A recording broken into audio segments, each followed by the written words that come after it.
All right, welcome to this version of the Hours. I'm Tyler. This is Mark. We are Savvy Coaching, and many of you are probably transitioning now into your off season. Our Savvy Coaching community has been asking a lot of questions about how to maximize the off season. And I would propose that the off season is actually where you get better. And so, great coaches, savvy coaches, are masters of the off season. So, Mark and I are going to take you through our top three things that you should focus on as you go through your off season. We're gonna do it draft style. So if I pick one thing, Mark has to actually pick another, and vice versa. So we're really excited about that. But before we dive into it, and before we give you a sneak preview of this PDF checklist that Mark has put together for us and for you, that we're going to follow up and send you in an email. Mark, what would you say was an indicator of a successful off season for you when you were coaching? Like, how would you measure and know, okay, this was a good off season for us? Man, that is a good question. The first thing I would do is our off season was always geared towards individual player development, less on team concepts, more on player development. So priority were weight room, skill development, and those were really measurable and tangible that you could see. So that would be one. The next thing I would say is a high sense of clarity on what we had to do moving forward. I think there are three phases that coaches go through in the off season or even preseason. It's number one, we all get really, really optimistic that maybe culture problems are going away next year because X, Y, and Z is changing, or this player is going to be so much better next year, or whatever it is. We're going to be more veteran. So we're really, really optimistic. And then usually as practice starts, game starts, you transition to, well, maybe we're not as good as we thought we were. And then you get this clarity. And a lot of times for coaches, it happens December, January, where it's okay, this is who we are, and this is what we need to do to win games going forward.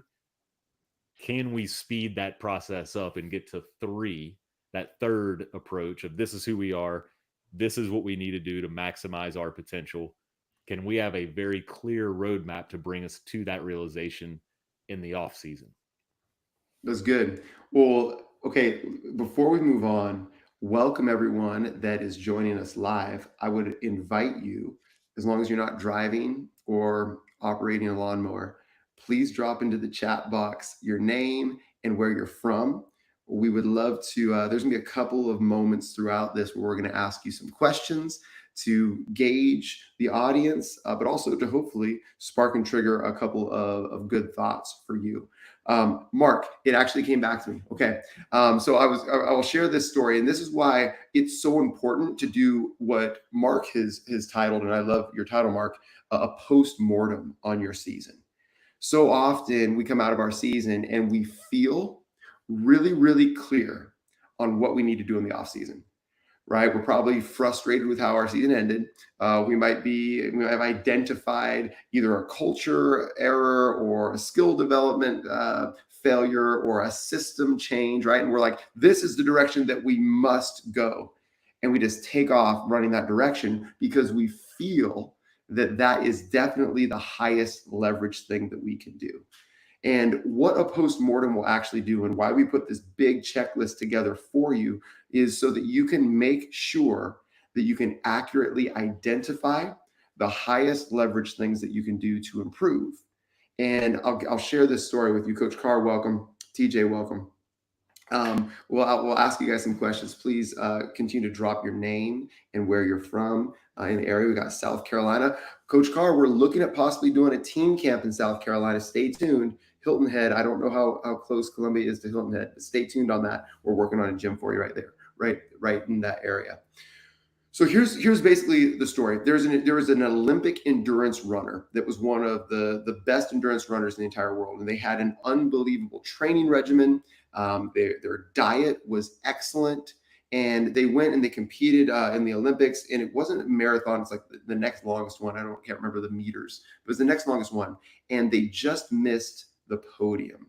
They just missed medaling. And they were very, very frustrated. And so they went back and they looked at their training regimen and they're like, okay, it absolutely had to be my interval training. They were sure of it. It's like, I didn't perform as well. I didn't interval my training well enough leading up to the Olympics. So then he went and actually met with a high performance trainer that decided to do some testing with this runner. And this is what the high performance trainer did. Put him on an incline treadmill with an oxygen mask on that limited the oxygen and said, this is the most challenging endurance training known to man. Let's see if you can set the world record. Go until you're absolutely exhausted. Go until absolute failure. You can't take another step. You're going to pass out.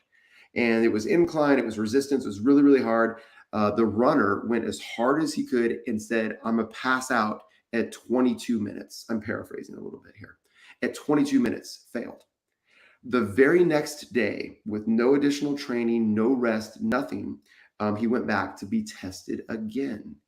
And this time, the trainer said, you were almost the world record holder. Just lied to him. You were almost the world record. You barely missed it. You missed it by about 12 seconds. He's like, so this time, I'm going to put the clock up for you. And and he lied to him again. He said, you got 28 minutes yesterday when he actually only got 22. He said, you got 28 minutes. If you can get to 28:12, you will be the world record holder on this endurance test. Put the clock up, put the mask on. When the endurance runner hit 22 minutes where they failed yesterday, they started being in pain, massive fatigue, thinking, I can't go on. And yet they did. And the endurance runner got all the way to 28 minutes and 12 seconds in one day with no additional training, no different interval training, nothing, right? Just with an absolute clear, laser focused goal on a very small thing that was measurable, then they set the world record. Here's what's crazy. The very next day, again, no rest, again, no additional training. The trainer said, you have the world record. You are the best at this. Let's see if you can set a new record. And I'm going to remove the clock. And you just go past your point of failure again, set a new world record. Took the clock away, right back to 22 minutes, tap out. Crazy, right? And then to bring it full circle at the very last iteration, said, okay, lied to him again. Someone in some other country heard you beat the world record and yesterday beat it and set it at 29 minutes. Put the clock back on, said, you got to go to 29:01 if you want the world record again. Lo and behold, set the world record. Crazy. It's the 1 mile principle, right? The 4-minute mile principle right there. And the reason I share that story with everybody right now is if we just go into our off season, right, without a laser focus and identifying like, this is where we missed the mark, this is the new mark. And if we just assume that we know what we need to work on, we just got to do everything a little bit better. We just got to do everything that we did before a little bit better. You won't actually get better, right? Like that's the only way that when you hit a certain level of performance, you improve, is you understand that what got you here won't get you there. And that's what this checklist is about. And Mark and I are going to go through our top 3 on these. Mark, anything you want to add on that before we do our draft here? Yeah. So you're saying we should lie to our players, right? You get it. You get it. Absolutely. There you go. That's what I took away from it. I'll say this before we dive into the checklist and do our draft here. If you're a James Clear fan or you're a reader and you've read Atomic Habits, you have heard the story of the British cycling team hired a new coach for the Tour de France, and he looked at winning the Tour de France in a way that few coaches do, and that is, let's look at everything that goes into riding a bike and improve 1% in all of those areas. And that's really what this checklist is designed for you to do, is to have no stone left unturned. So it was get a more comfortable seat, have players bring their own pillows on the road. It's a scientific fact that you don't get as much REM sleep when you're sleeping outside of your bed. Unless you have the same smell, as much as the same environment as you can. So bring your own pillow. Let's set the temperature to 65 degrees. Let's improve 1% in 50 different areas and get those aggregate gains are going to add up to a whole lot of progress. That's the goal behind this, is to help you get a very clear vision, an autopsy, postmortem of where can we be better. And what I would challenge coaches to do is the little things are not little. So any way that you can gain an advantage, be more efficient, squeeze more potential out of you, your staff, your team, this checklist will help you do it. Really well said. Okay, before we dive into the checklist, let me ask a couple questions of the live audience. And for those of you that are going to be watching recorded, I would encourage you to verbalize or at least think on your answer now. Just type a Y for yes or an N for no into the chat box. Give us a little bit of feedback. Do you have a written post-season checklist that you go through right now? We just want to know how much value we're adding. This is Y for yes if you currently have one that you use, N for no. And we'd be very interested, just Y enter or N enter, so it can be a quick poll. Do you currently have a written checklist? No one's judging here. This is feedback for us. Do you have one, Y for yes or N for no? I'll monitor that, Mark, and let you know what they say. We'll go like this. For first draft pick of one of these items that we think, or if we had to just pick three that we think are the three most important, Mark, pick a one or a two. I've got a one or a two behind my back here. You got to trust me on this one. Lie to your teammates. Lie to your one or two. What do you like? Let's go two. You're correct. Two is correct. You get the first draft pick. We have so far majority N for no's. Mark, do not have it. So that is awesome. Kinda. I love it, Coach Carr. We got a kinda. I like how you picked the third door there. So we will be providing this checklist, which I will actually. You want me to screen share it, Mark, or do you want to screen share it? Why don't you do it? All right, cool.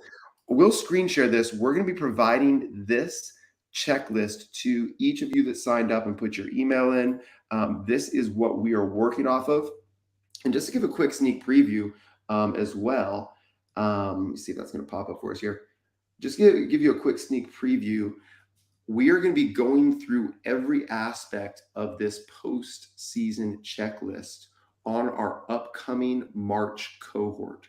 For those of you that don't know, every month, Mark and myself take our grow coaches deep diving into what we think they should be focusing on at this time in the season. And that's why we call our membership Grow. It's like you are guaranteed to grow every month if you go through it with us. And what we're going to grow coaches in this month is in their mastering of the off-season, which starts with producing a good postmortem. So you'll be getting this checklist. For all of you that said no before, you're welcome. For those of you that said maybe, it'll maybe be better. And for those of you that said yes, maybe it will help. So Mark gets first draft pick. These are the three, our top three things that we would focus on in the offseason with just a generic team. All right, Mark, first draft pick and why? Oh, and there was more down here as well. This is tough. I'm going to go under the culture section. I'm going to go standards. Why? Because standards drive behavior, and you can never, culture eats strategy for breakfast, right? So we can never get to where we want to be if our culture isn't right. I had a coach actually reach out and say, hey, what do you think is most important? Culture, talent, system. And I'm like, well, they're all equally important. It's all part of the recipe, but I would start with behaviors. And for me, establishing clear standards as a coach, supporting and enforcing those is the way that you drive behavior. That was my number two pick. Let me just cross that one off the list right now as off the board. Well, I'm dying to see what your number one pick was if that was two. I debated, and I feel a little bit hypocritical, but I'm going to roll with it. But before we go on to my number one pick, okay, standards. How would I evaluate? So I'm like, okay, did I have them? Yes or no? If no, obvious, establish some. If yes, what are you thinking about on standards? Let's say, like, for example, Mark, what was a standard that you had in a previous program? We created standards for a lot of different areas in our program. So right now, make it applicable for coaches, because you can take this to your next meeting. We're probably gonna have an off-season meeting, right? So before we do anything, let's establish some standards. So, all right, first team meeting for the 2024-2025 team. Gosh, that sounds crazy. What's a great team meeting look like? Everybody's on time. Okay, well, that becomes a standard. No cell phones. Okay, that becomes a standard. We're sitting up in our chair. That becomes a standard. So those would be our 3 standards for any meeting or film session. And the way you support those, before the session, if you see a phone out, just say, hey, Tyler, real quick, remind me of one of our 3 standards. No cell phones. Well, Jimmy over here realizes his cell phone's out and he puts it away, and they're self enforcing the standard, peer to peer, or individually. So that'd be a quick example of a standard in the program. Great example. I'm just going to quickly turn my cell phone upside down here, as I was not upholding our standard there. I apologize. All right, let me ask. Let me ask. That's so practical and good. Okay, I'm going back to the audience here. Those 3 standards for team meetings, audience, please type a Y for yes and an N for no. We're going to keep this real simple. We're going to keep it 0 or 1. Did you have those standards and uphold them throughout your season this last season? You're doing an autopsy right now. Y for yes, N for no. For team meetings, practices, meals, did everyone show up on time with no cell phones, sitting up in their chair engaged? Y for yes, N for no. Again, this isn't to shame or embarrass anyone. This is how we would coach. And what SAVI coaching is we have the opportunity to provide coaching to coaches. Beautiful. Steven coming in hot with the yes. See that? That is got amazing. A Y in there. Come on. Tyler, one thing I would say too is this is how I would structure these conversations with the coaching staff is scale of 1 to 3. How did we do on, maintain or supporting and enforcing our standards in our meetings? If it's a 2, okay, well, how do we get that to a 3? Absolutely. Who wants to own that, or what's the one category? So this is great practice. This is exactly how to run a staff meeting. Exactly. And I love how you did say 2 and 3 right there. And I did yes and no just for this situation. But like if we were doing consulting, or if you were one of our courtside consultants working with Mark or myself individually, we often like to use a 4-point scale. And I would encourage you to consider using that even with your players and your staff. 4 it's the gold standard, right? Like we're fully upholding it. 3 is going to be like most of the time we uphold it. A 2 is going to be we're slightly below the standard. It's occasional. And then 1 is hardly ever. And that gives a little bit more texture and nuance, and it eliminates, like on a scale of 1 to 5 or 1 to 10, it eliminates the middle ground. You got to say we're above or below the line, which is what a standard is. We're above or below the line. Also, if you use the 4-point scale or any scale and you find that 1 becomes just the default, I would suggest eliminating a number in there. So you could maybe go 1 to 5, but can't say 3. Mm-hmm. Where you really got to draw a hard line of a 4 is pretty good and a 2 is not so good. So I had a coach that was recruiting one of my players. He said, hey, 1 to 10, how competitive is he? But you can't say 7 or 8. Thought that was really good. That's good. Yeah. Yeah, because 9 or 10 is a whole nother level. And you got to think like, do you really think this dude's competitive? And then 6 is like slightly above average competitiveness, but it's hard to give someone a 9. And that's so good too, because as a coach, I'm assuming that maybe they were recruiting that player. If they're not a 9 or a 10, you don't want anything to do with them. Yep. Whereas if they said 8, you're like, oh, well, maybe I can help him out. But it just eliminates like the maybes. Yep. That's so good. Brian Ziegler, I hope I said your last name right. Brian made a point that for them, coaches having no phones also. Yes, I know. You can't give away what you don't possess. Absolutely. And of course, there's going to be some exceptions, but I would just encourage coaches to say like, hey, I'm waiting on an important call for whatever scheduling, or my wife's pregnant. Just acknowledge it. Which I think also we would make that same exception for a player. I know this isn't where we're going, but I will just share this as well on standards. One of my favorite statements that I heard Coach K say was, rules are for leaders afraid to make decisions. Standards aren't rules. It's different. Like a rule would be, if you ever miss practice, you will never play in the next game. That would be a rule. Whereas a standard is, we show up early for practice. Now, if we'll use Jimmy again. If Jimmy's mom is, getting off late from work and she had a terrible day at work, and Jimmy's ride is his mom, and so he's 10 minutes late for practice one time, and Jimmy, we know, is a committed player, and everyone understands that. He acknowledges and takes ownership of it. Well, if you have this rule, then all of a sudden you're punishing the rest of the team if he's one of your better players for something out of his control completely. So I think rules, standards are different than rules, which I think is important for us all to understand as well. All right, is it time for my draft pick, Mark? I can't wait. All right. I actually selected something that is not on the list for my number one pick, but it is related to the list. I'll scroll down here as we talk about team. Okay. I looked at team, and I'm actually just going to change some language for my number one draft pick. I think it is the number one way to master your off season. And I am going to say it is player development. And I use player development intentionally beyond skill development. I believe that skill development is a part of player development. And I will say this. The quickest path, or the shortest path rather, maybe not the quickest, the shortest path to a better team is better players, period.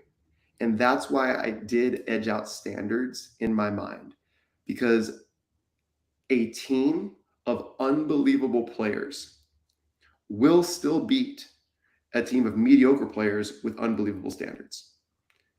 And that is, if we're trying to, okay, we're going performance first, and I don't know, I could be argued off this, and have a team with better standards is better overall experience and more enjoyable. Yep. But I would still beat you if I had a team of better players. And so that is why player development is my number one. And here's the key difference to me of player development over skill development, or instead of skill development.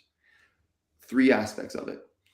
One, it's the whole person and player. And so having an actual plan to develop a person's leadership, personal habits, mindset, approach, everything, I think is equally important to just, we got to get this kid shooting better. And so I think that that's maybe something that's missed a little bit. And I believe we have a responsibility as coaches and leaders. And in many of these players' lives, we are the most influential voice, even beyond their parents sometimes at this age. We're the most we all as coaches have had a parent say, and it's actually, just parent short-sightedness often, like, I tell my kid the same thing you do, but they listen to you, right? But there is some truth to that, though. And so if we're only using our influence to make them a better shooter, I think that's grossly irresponsible of us as leaders. So player development, the whole player. The second part, so that'd be one. The second part of player development, and why I cheated on my own game, is that I think player development includes IQ, and I believe that skill development often forgets it. This player's become a better ball handler, but they don't know how or when to use dribble moves. Right? This player's become a better finisher, but they try to finish against really tough defenders and take bad shots. So I think that player development includes IQ, not just the skill piece. And so that's what I think is an important aspect to consider and why I use it. And then the last part of player development is I think it just kind of rolls in the separate, the separate piece, which is just the social development of the team as well.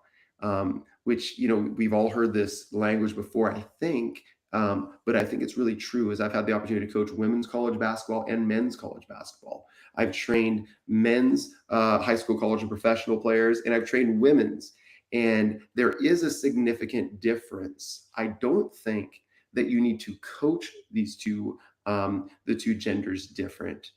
But I do think being aware of this key difference is very, very important. And it really is a social difference. You probably heard this, is most women women need to bond before they battle. Whereas for guys, they need to battle before they bond. And so like that really is just a social piece. And we've all seen it play out so many times. And so when you're developing players, I think you also have to develop the social aspect of that player as well, and that player with the team. Otherwise, you're just gonna have a group of individuals. So I put all that into player development. I probably cheated by smashing it together. Okay, what's your second pick, Mark? Oh, I'm gonna go to operations and go to gear. I'm a huge gear guy. No, I'm Come just kidding. on, let's go. I did not expect gear. That is a dark No, horse pick. and that is actually not my pick. That is Okay, actually I thought you were going to Nikola Jokic in the second round draft pick, and then tie it back into like banners and whatnot. no, I wish. I'm gonna go. Gosh, this one's tough because I could really just live in this culture section for all three of these, but I'm gonna go outside of that, and I'm gonna cheat too. I'm just I gonna love go it. with practice planning / design. Um, Not that it's super applicable right now in the off season, because again, we're focused more on individual skill player development, right? Your number one draft pick. Mm-hmm. But I think that is an area that a lot of coaches can improve in, but fail to self-reflect Mm-hmm. and refine that system. I feel like practices look the exact same year to year.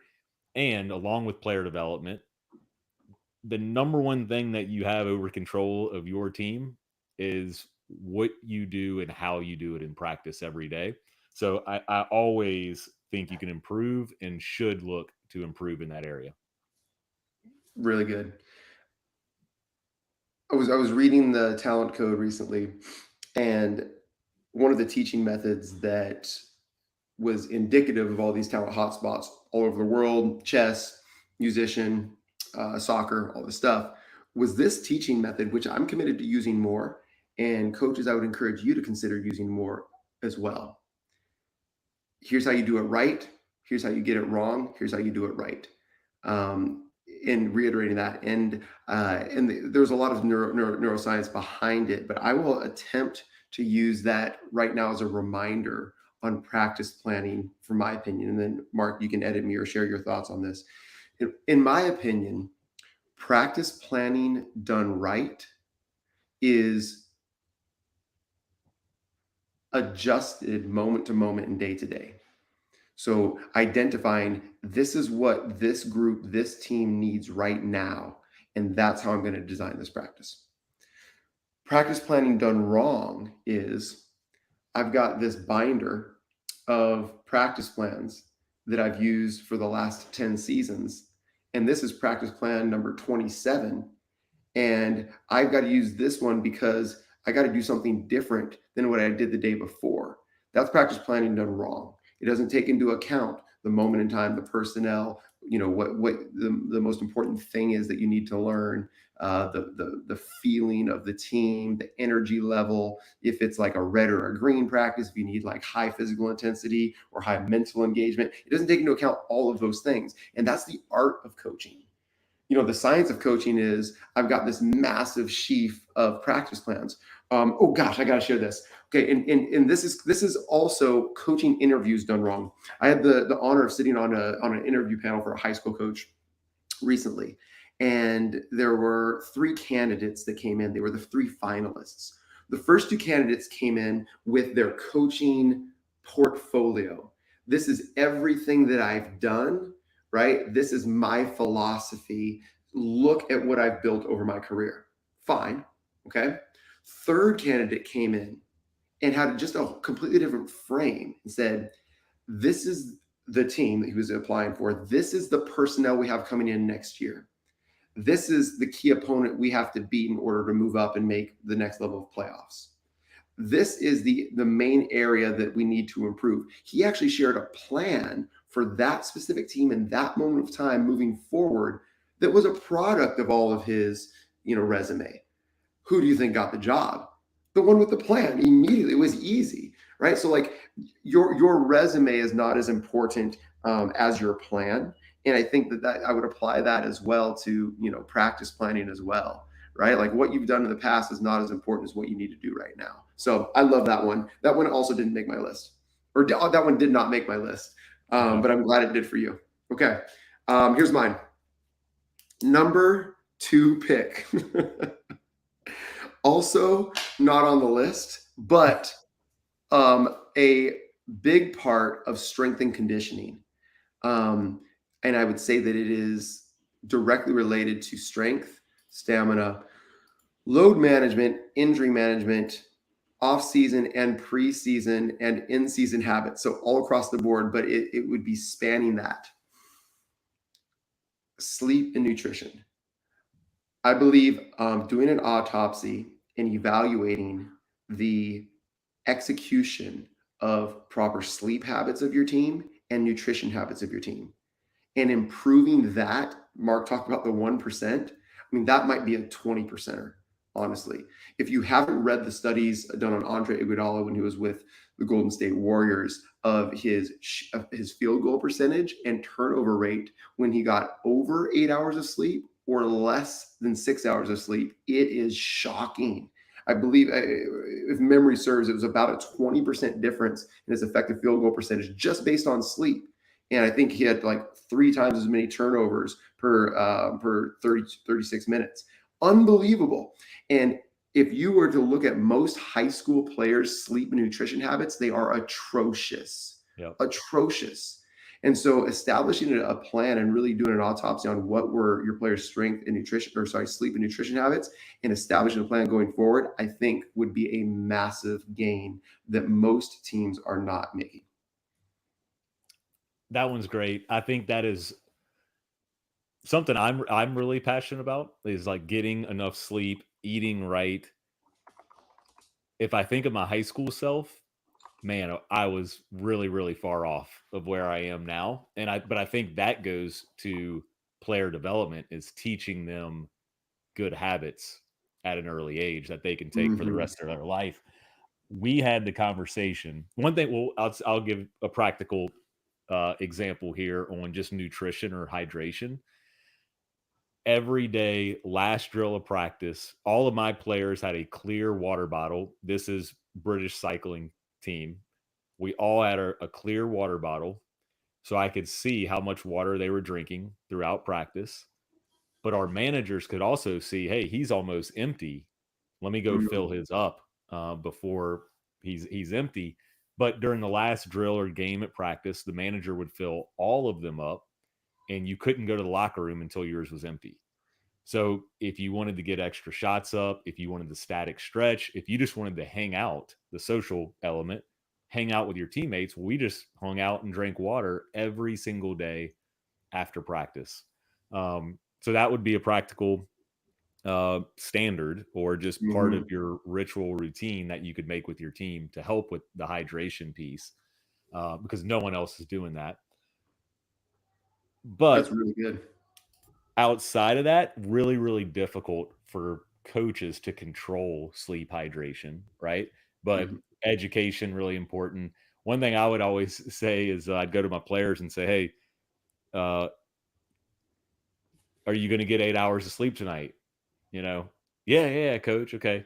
Well, what time do you have to go to sleep in order to get 8 hours of sleep? And they would have no idea. So if you actually get them to track their sleep, they're probably getting far less sleep than they think. And that might be the first step, is just raising some awareness of how much sleep they're actually getting. Most of the time, if they tell you I went to sleep at midnight, that means they turned their phone off or started to get in bed at midnight, and they probably went to sleep at 1 or 2 a.m. Yeah. Okay. So agreed. So there's a really cool product. I'll actually drop the link in. I'll drop the link into our SAVI coaching community of a sleep and nutrition journal. And we actually recently, Mark, had one of our community coaches asking for a book suggestion for their team for the off season, which is good. But I would actually argue that a more impactful book to get your team this off season would actually be a sleep and nutrition journal, where every day they actually track, like you had said, but it's there. They track their sleep and they write down everything they ate. Measurement is magic. just them doing that. And then you can throw in some other things, like every Tuesday before practice, you partner them up and they actually have to read it to a partner. And every Friday it's random check, and coach can walk up to anyone's Street Nutrition journal and read it out in front of everyone. And if they left it blank, even better, right? And you can have some sort of a consequence for that.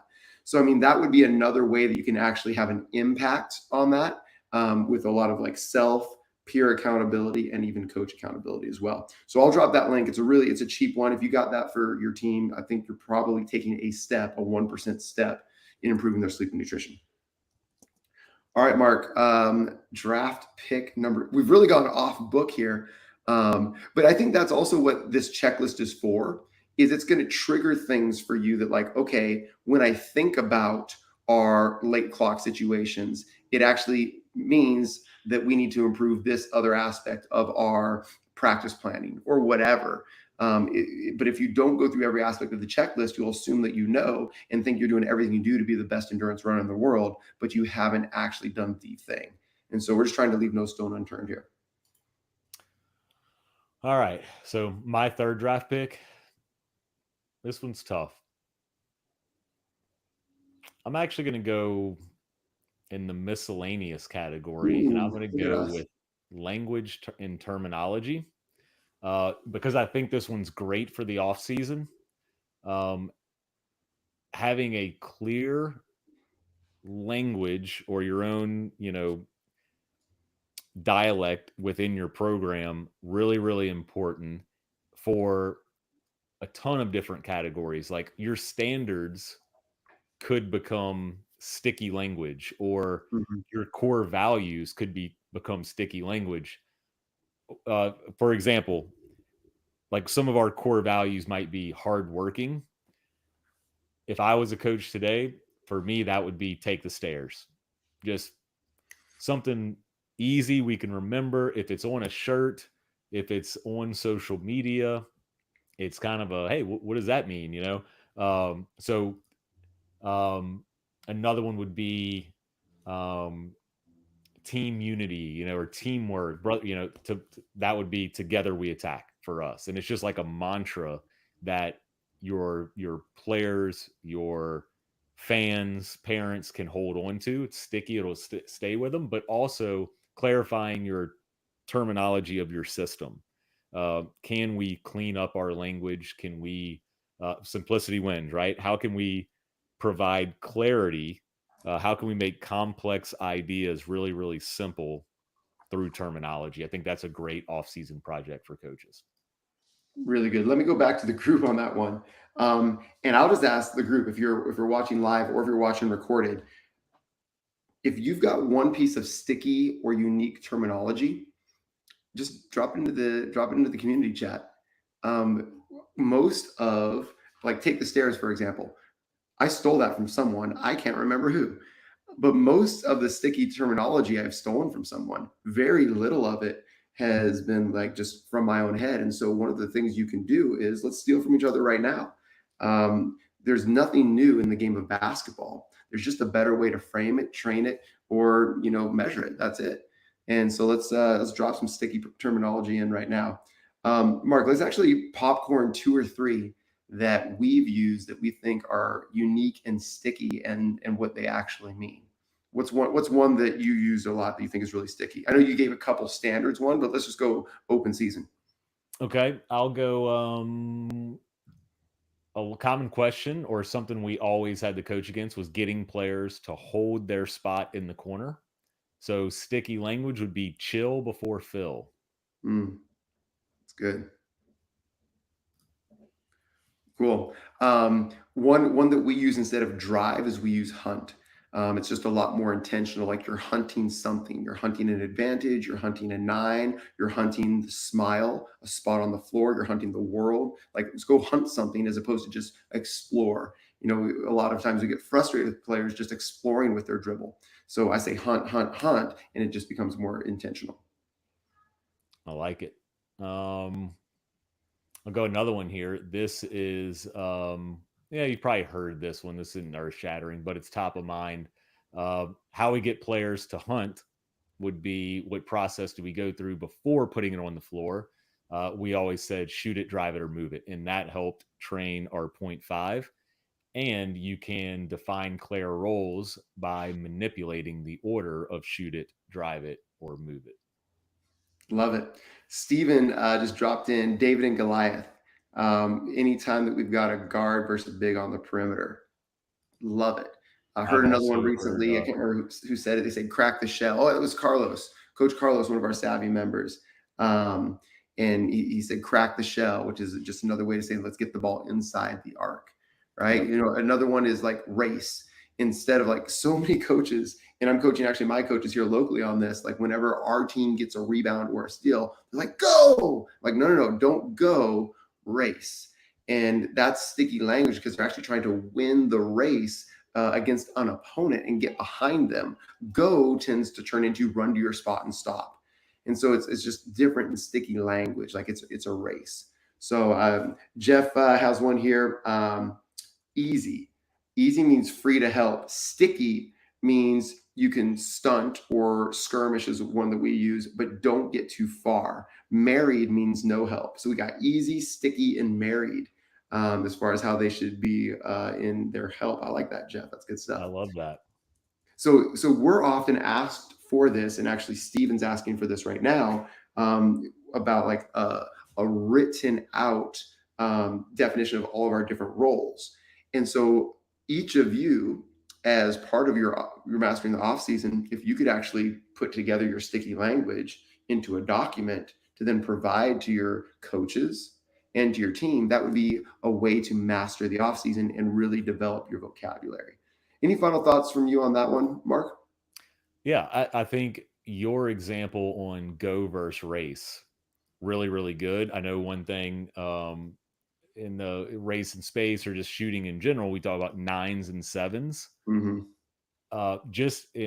This was all spawned by me saying language terminology to clean up.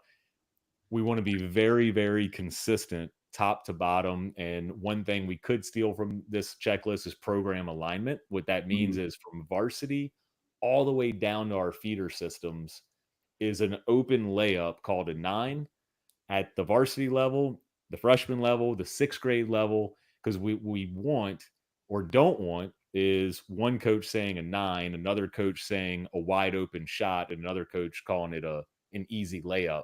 Let's just be very, very consistent, which is going to expedite all of your progress, top to bottom. Absolutely. Okay, I'm pulling up something to make that point very heavily. So let me screen share this. I know that there are some real challenges with program alignment in feeder programs. I've spoken to the coaches. Mark, you've spoken to the coaches as well. I can't imagine a more important battle to fight than that one, to align your program all the way down to the feeder programs. This is a marathon. And if there's resistance, if there's conversations, if there's truth that needs to be told, if there's convincing and persuasion, it's imperative.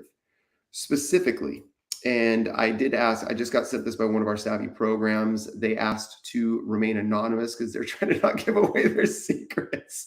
But we've been working with this program. I just shared this with our team. We've been working with this program for the last 2 years. And 2 years ago, this program actually convinced their feeder programs to align on how we teach shooting specifically. And shooting, as we all know, is one of the most guarded things that coaches have. Like, here's how I teach shooting. Here's how I teach shooting. That's the worst thing you can do for shooting development. If every coach that they play for or work with tries to imprint their different shooting emphasis or philosophy, that is a guarantee that a player will not improve their shooting. I don't even care if you teach what we teach about shooting. But if you can align your whole program to teach players to shoot like Reggie Miller, they're going to become better shooters. If you can align, maybe not Bill Cartwright, but if you can just align on something where everyone's teaching the same things, you're going to see improvement. So for example, here, we've been doing this for 2 years. So like year one, you can see is right before we instituted program-wide shooting. And you can see the improvement for at all levels of the program. And obviously C team is going to include the feeders that are coming in from middle school. At all levels of the program, from 2, from 3, from free throw, just improvement. You would love to have this improvement. Well, the quickest way to have that improvement is to align your language and philosophy on shooting, no matter what it is. If you want to improve it even faster than that, I would encourage you to use our SAVI shooting system, which is available in our membership as well. So I just love what you said about alignment there, Mark. I know we're here at the end of time. I can give my last one real quick, and then maybe you can summarize and send us out of here and kind of tell them what we're going to be doing over the cohort for the next 4 weeks. Cool. All right, my last one. I'm gonna zig a little bit here at the end as well, and just be real brief on this one. Mental performance. Every great player in every sport has said that their edge is mental. No great player in any great sport has said, well, I'm just the best only because of my physical attributes. No one has said that. Even LeBron, whose edge is his physical attributes, his greatest edge, and he said it, is his mind, right? And so if that is the edge of all great players and great teams, what are we doing in our programs, in our offseason, to improve our mental toughness, our ability to focus, our resilience, our emotional regulation? What are we doing for that? And that's what checklists are for. They're to identify things that are commonly missed or overlooked. And so I would encourage you to consider that as well this offseason. Awesome. Yeah. Wrapping this up, I find it interesting that none of us, or neither one of us, picked anything in this middle category, which is You want me to systems. screen share it?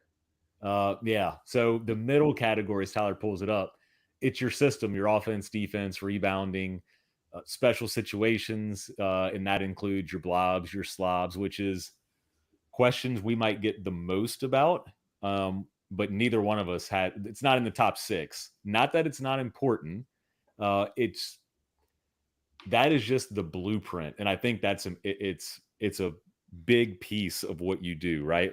Can you have a flawed system or a system that's not conducive for winning and win? Maybe if you have the absolute best players, you could. But the blueprint is just one piece of it. I think what we offer in these cohorts and in the Grow membership and in our in-person, whether it's a clinic or a team camp, is equipping you with way more than just what to do. It's how to do it. So the tools as a coach to facilitate all these things, right? To maximize your team in practice or in meetings, build culture. That's all part of our SAVI Grow model membership. And it's also something that you can get in person as well, which we'll talk about. Before we do that, here's what we're going to be doing over the next month with our off-season or mastering the off-season cohort. Week 1, we're going to focus on your end of season, your postmortem, which much of what we covered today will go into some sections of how we would review our culture and how we would do a self-scout of our program.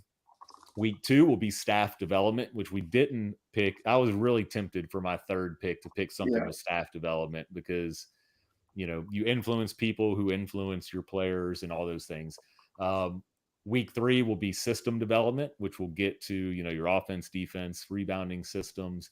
And then that will drive your player development piece. So maybe the most important piece out of here, but I think you got to begin with the end in mind.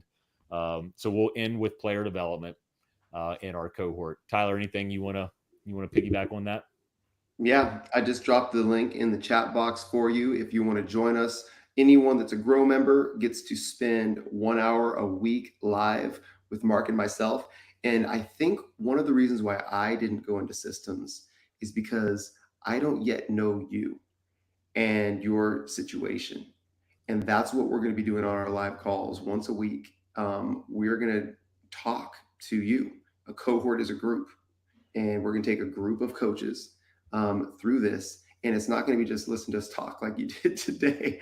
We ask you questions and you ask us, and we help you identify. You're like, man, we really struggle turning the ball over on offense. And I'm just not sure if it's a player development issue or if it's a system issue. Well, tell us a little bit about your system. Okay, well, tell us a little bit about your players. And then we can help direct you. That's what we do here at Savvy Coaches. We can help give you some ideas. We get to be on your staff and direct you to some suggestions. So I look forward to doing that with you. And also, reminder, we are filling up on our in-person schedule. We actually went over it yesterday, me, Mark, and our teammate Claire, and June is full. And so the only way to get with us in June now is going to be to attend one of our team camps, but we have windows. They're filling up quickly. Email us, DM us. We would love to come work with your program because that would be a great way to master your off season as well. Mark, Yep. bring us home. Yeah. I have FedEx logo here.